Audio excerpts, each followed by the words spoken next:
అందరికీ నమస్తే. అందరూ బాగున్నారా? ఇన్స్టెంట్‌గా టమాటా తొక్కు నూరుకుందాం అబ్బా! పుదీనా, కొత్తిమీర వేసి టమాటా తొక్కు నూరుతా నేను. రెగ్యులర్‌గా చేస్తా అనమాట. అంటే 1 మంత్‌కి ఒకసారన్నా కంపల్సరీ చేస్తా.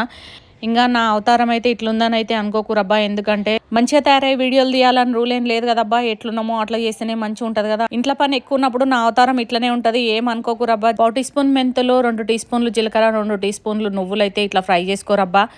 పెద్దది పుదీనా కట్ట కూడా ఇట్లా కడిగేసి మంచిగా నూనె పోసి ఫ్రై చేసుకొని తర్వాత టమాటాలు కొంచెం చింతపండు కూడా వేసి ఇట్లా ఉడికించుకొని మంచిగా వేయించిన నువ్వులు గిన్నె ఒక మిక్సీ జార్లోకి తీసుకొని అందులోనే ఒక 3 స్పూన్ల కారం 3 స్పూన్ల ఉప్పు కూడా వేసేసుకోరబ్బా.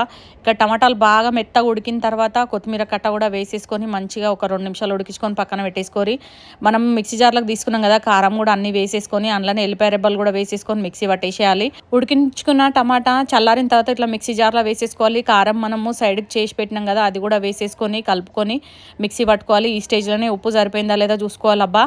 మిక్సీ పట్టుకున్న తర్వాత పోపు పెట్టేసుకోవడమే మీకు నచ్చినట్టుగా అంతే. మీరు ఎంతమంది సౌందర్యాన్ని మిస్ అవుతురబ్బా? నేను చాలా మిస్ అవుతున్నా. సర్దుకుపోదాం రండి సినిమా అయితే నాకు చాలా ఇష్టము.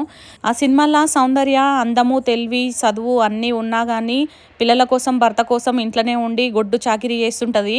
తన భర్తను ఎట్లా కాపాడుకోవాలో సినిమా ద్వారా మంచిగా చూపించింది సౌందర్య. చాలా మంచిగా అనిపిస్తుంది అబ్బా నాకు. సర్దుకుపోదాం రండి సినిమా మీకు కూడా ఇష్టమా? ఈ వీడియో నచ్చితే ఒక లైక్ చేయరి, సబ్స్క్రైబ్ చేసుకోరి.